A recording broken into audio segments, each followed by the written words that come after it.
this is Trev and welcome to my blog. Welcome to part 15 of my Bedford CA van restoration. Thank you very much for the people that have contacted me over the last couple of months, and it's been great to hear from you. Special thanks goes out to Andrew. Andrew's been helping me out numerous occasions with various things, so thank you very much, Andrew, for your help earlier this month. Andrew sent me some parts and he wouldn't even let me pay him for the postage, no matter how much I pleaded. He actually said quite a funny thing actually. He said, "Trev, these parts are very expensive to those people that can't afford it, and they're absolutely free for those people that can." I actually quite like that. I thought that was a nice one. And Andrew, you are the polar opposite to most of the people I know that are only after a free lunch. So thank you very much, my friend. I've received about 3 emails just in the last week regarding my next update on the blog. We've been checking YouTube and we're looking for your next update, can't see it. If you subscribe and actually have the notifications turned on, then you'll automatically receive an email to tell you when the next blog has been updated. So bit of info for people there. I'm not very tech savvy myself, but that's what we do. So this blog's getting back to this blog. This is more of a quick update this time round. Got a bit detail heavy, I thought, in the last one. 40 minutes of stuff to wade through. I thought it was a bit long, really. So what I will do is give you a good catch up, and I've actually going to pin some other stuff that I did on another car for you fabrication nutcases out there that love all this kind of stuff, and it's dealing with rust, our favourite subject. So I'll pin that on the end as a bit of a bonus, because I haven't got that much to show you on the van, not as much as I normally would have. Some of the stuff that I have been doing on the van I won't be showing you anyway. So I've actually been a lot busier than it looks, but there are a few reasons for this, a few good reasons. Probably the biggest reason is that I think that stuff needs to be more finished off before you start showing people things, because a lot gets lost in translation. People get the wrong end of the stick and they don't really fully understand it until they see it nearly finished. So I don't want to create any more confusion. So that's partly the reason. The other part of the reason is that I want to hold certain things back because I'd like to show you the completed thing at the end. It's going to look quite impactful, I hope. So that's another reason. And I suppose the final reason is that regards to safety, from a safety point of view, I don't want to put anything on here that's going to incriminate myself, because I could put something on a blog and then change it at a later date. And you must bear in mind that all the things that I've done on the van so far, a lot of it's been untested. Until it actually is on the road and driving, then it's not never been tested. So please just bear that in mind as well. This leads me neatly into something I have been dealing with the van just this last week. Is I've actually been looking into installing an LPG bottle into the van. I need LPG on board on the van to run the coffee machine, because you either have a massive thumping great generator next to the van pounding away all day long running the coffee machine, or you buy an LPG run coffee machine that's lovely and quiet, no noise, no fumes. It's got to be the way to go. So this is the way I've gone, and I've been looking online for all the do's and do nots and the whys of how to install LPG into a van. And there's a lot of conflicting information out there on the internet. So I went to see my local council the other day for a meeting, and a bit of a mixed bag really. They actually said at the start of the meeting that they couldn't advise me how to fit the LPG bottle, which was a bit insane, I thought, but there you go. But they did give me some helpful advice and information as regards to research, which I've done. So I'm busy with that, and we talked for a long time about doing risk assessments and the like, and yes, you know, I was very reserved. I didn't say too much, and I acted as professional as I possibly could. You know, inwardly, really, I was thinking, you ain't got no authority. You ain't my real daddy. Yes. So it was an interesting meeting anyway, and it's not going to do my conscience any good, this kind of vagueness, you know, when you're trying to do these projects, and it's pretty difficult and uncertain territory anyway, and the old conscience gives you a bit of a battering sometimes, a little bit like the old Rick Mail sketch.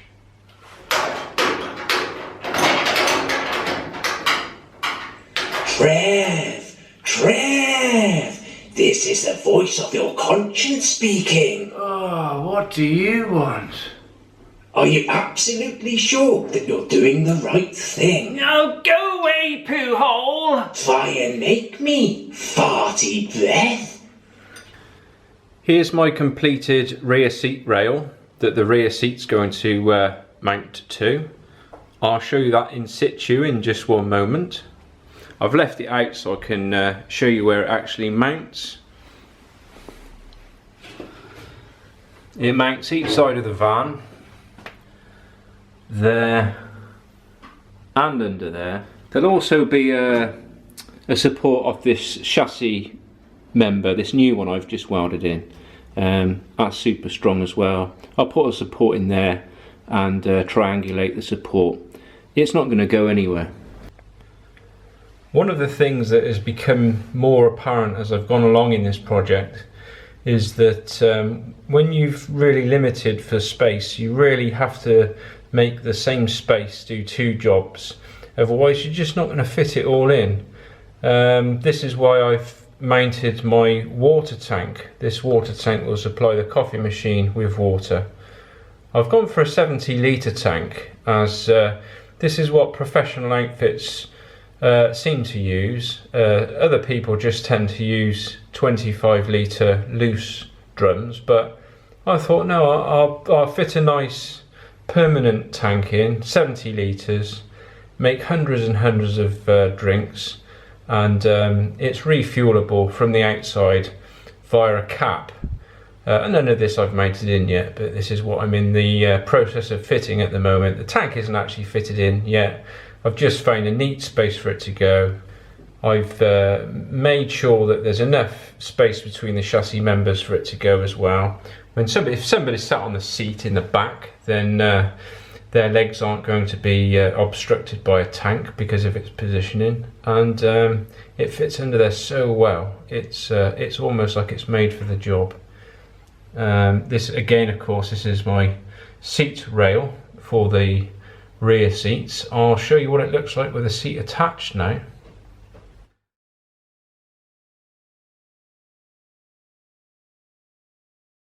Not in the rail itself.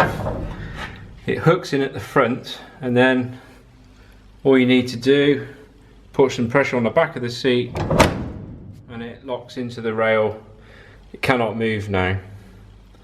To release it from the rail, you simply pull this lever and the seat hops back out of the rail. Really ingenious idea. And as I was just discussing things doing two jobs, this is one of the main reasons I've used this seat. Here is the rear seat, clipped into its frame, looking rearwards into the van. As you can see, there's the facility to put another seat in, like I explained in the last blog. So it's a real bonus, this job, being able to have an extra couple of seats in the van if needed. Probably won't be needed, and I'm sure that sometimes I'll be taking my son along with us sometimes. He can tag along and help out and enjoy the day. The other reason I've used these kinds of seats is because if I can get another seat, which I intend to do, then I will cut the subframe off the seat and build some racking that will hold plastic boxes that we can use to ferry the goods around, i.e. the cakes, paper cups and things like that can all go in this racking. They can stand on this subframe. You're safe in the knowledge that it's clipped into that subframe that's super strong, and I can store it then from the floor to the ceiling in a nice racking, nice boxes, all secure, nice and tidy, and then at the end of the day, if not needed, can just be simply unclipped, a seat put in its place, or vice versa. Whatever I need to do on the day will suit my application. The most striking thing that's changed in appearance anyway since the last blog is now the fact that there's this rather large box now set inside the van. Let's take a closer look. This box encapsulates and closes in the catering area to define it as something that's set aside from the van, and to contain it within the van so that it shuts the rest of the van off from view when viewed from the outside looking in. You'll understand this when you see it from the other side. I'll just show you how I've constructed it. It's all been constructed out of 20 gauge steel, which is pretty thin, just under 1 millimeter actually in thickness, and this is why it looks like it does at the back, because there's not that much structural rigidity within the steel if it's lead flat. I didn't use one huge piece just to make this back wall, because it would be so flimsy and wouldn't sort of stand up under its own weight even. So that's why it looks like it does with these angular pieces that I've bent and spot welded to it to give it some kind of rigidity and support. It's all bolted together and it all sits on a stainless steel prep table. I bought this prep table ready-made. It come with legs, support, strengthening underneath, and probably cost a fraction of what it would have cost me to make it myself, which is something I find particularly frustrating these days, is the fact that you can't buy a material off the shelf and make something yourself and add value. It can't be done anymore, especially when you can just buy something that's made in China for less than the material cost. So I've utilised this prep table. It's all made, it's got a nice edge all the way around it. It's made a lovely thick material as well, and this is what I'm using to house my catering area and stand the coffee machine on.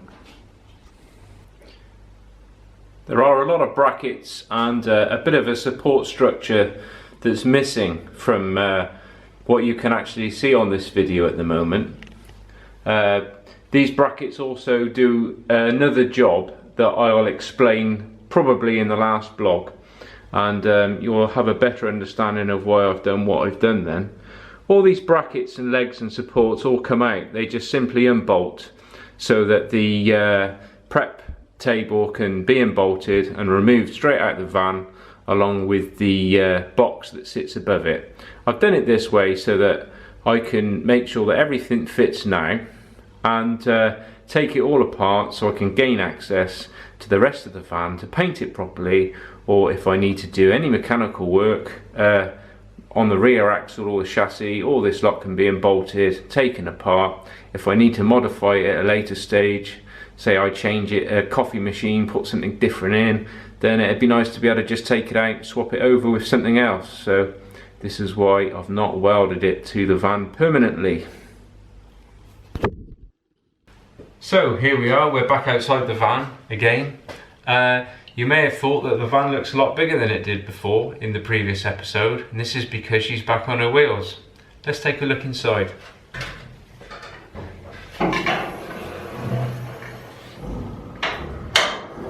So with the van side back up, you can see now how tall this side door is. Now it's turned into the roof. Even me with my ridiculous hairstyle can get under there without banging it on this roof. So what does it look like? Well, I'm quite pleased with the overall effect. I think it looks really great.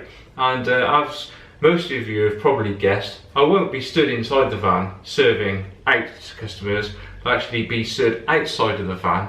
There are more surprises to come with the van with regards to the catering on the outside, because we will actually have a counter, but again this will be disclosed in probably in the final episode. You'll be able to see this all finished, and you'll realise what I'm talking about now. The other thing that I've been working on is an awning that will go over the top of this roof, so there'll be cover for the customers, there'll be cover for us. If it's a windy, rainy day, there's not going to be much chance of us getting wet. It's also vintage style awning, so you know, like the old vintage style shop front awning, so it should look really smart against the van as well. Let's take a closer look at the inside of the conversion. This is the part that I'm most pleased about, how it's turned out. This is the panel that goes behind the passenger seat, and I've had to panel it around the passenger seat because the seat encroaches into the catering area, and I managed to box it out really nicely around my roof support and gas strut. It's got a roof in it as well, so that's all boxed off in the same style. This will all be painted out, one of the body colours, when it's finished. The actual table itself, let's have a look at it. I know it doesn't look like stainless steel at the moment. That's because it's got a protective film on it. These two holes are for the double sink. We've also got a hole here for the coffee grinder, and these holes are for the coffee machine.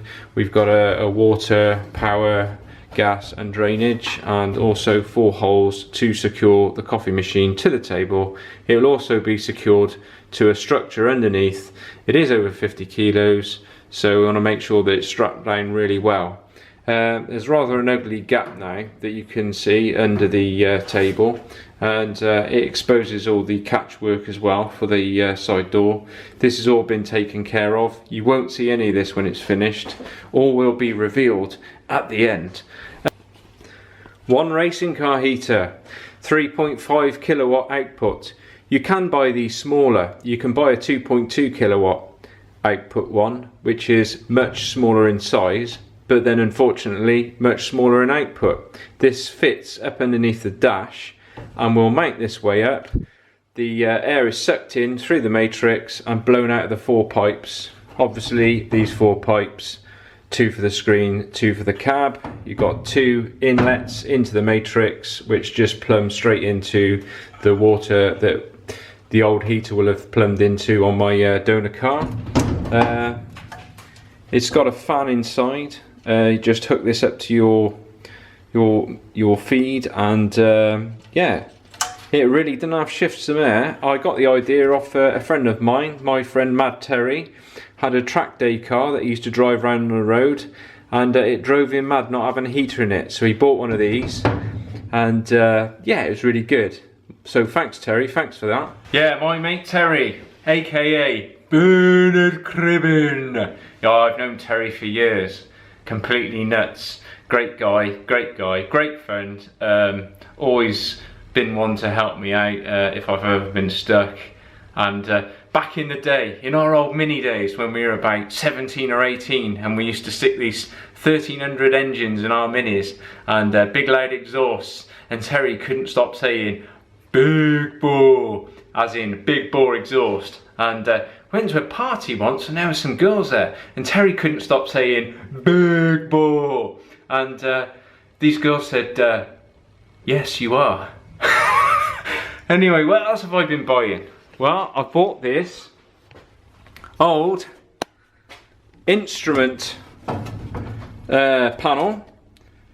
This would normally go in on the driver's side, and I'm going to turn it into a glove box for the passenger side, so I can access the fuse box. I got the idea off a picture that I saw on the internet off a guy who's called Martin. I've spoke to Martin a few times. Nice chap, very helpful, very clever, does lots of very clever modifications, and this is what his dashboard looks like.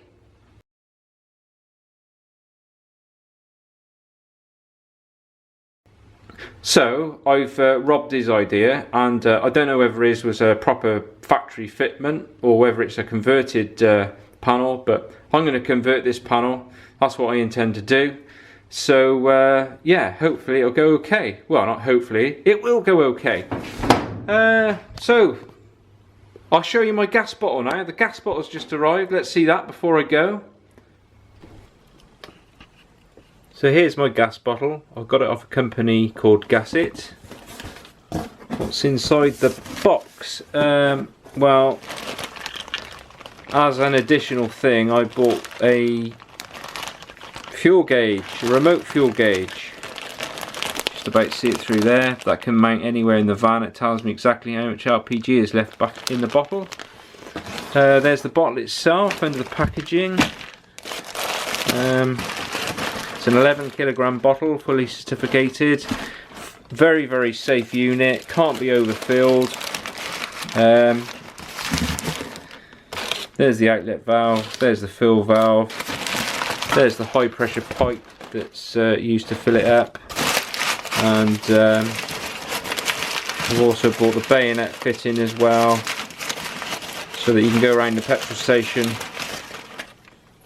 and fill it up just like you would a normal car. So that's it. I'll get this fitted and passed off by a gas safe engineer before I update its progress to the van blog.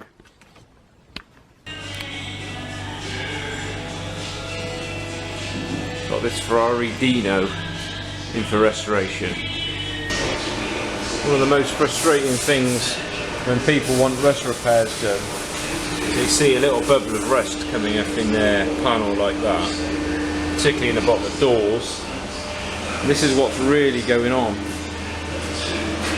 All the rust you've got inside that frame there. This is why cars rust from the inside out. There's no such thing as surface rust. This is the inner of the skin, which looks horrendous. All the way around it's gone. When you flip it the other way,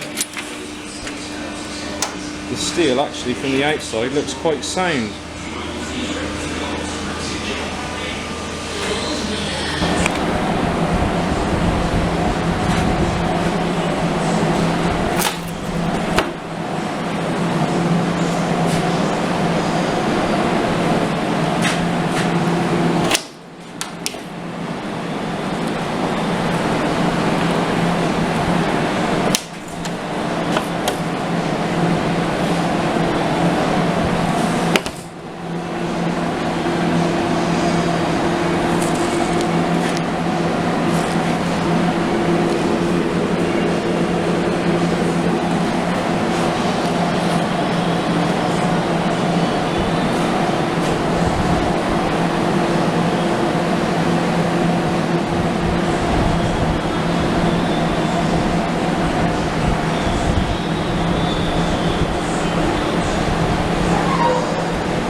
Come here then. I thought you were going to attack me. You'll lick me to death instead, aren't you? So you got your camera ready for the evidence. To the police. No, you've got that, so when you take his product, you can go through the photo of it. There you go, it's ready, look. It's going there with a flying... Play bang. It's got to be on the sofa though. Like, arm round. And yeah, tight, yeah, exactly it. That's the look. Straight into the camera. Big smile. High five.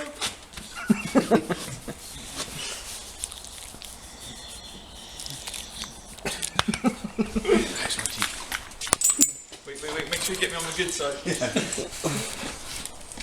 Well, that just about wraps up part 15. I'll catch you in part 16 in about 6 weeks' time. A quick message for the pupils of Bourneside School. Good luck in your GCSEs, guys. I hope you all do really well, okay? I'll see you in about 6 weeks. Bye for now. When you go, will you send back a letter from America? The drawing of two, look. There we go. Yeah. Me and Rodders, drawing of two, Dave. Look out. That's it. Ready?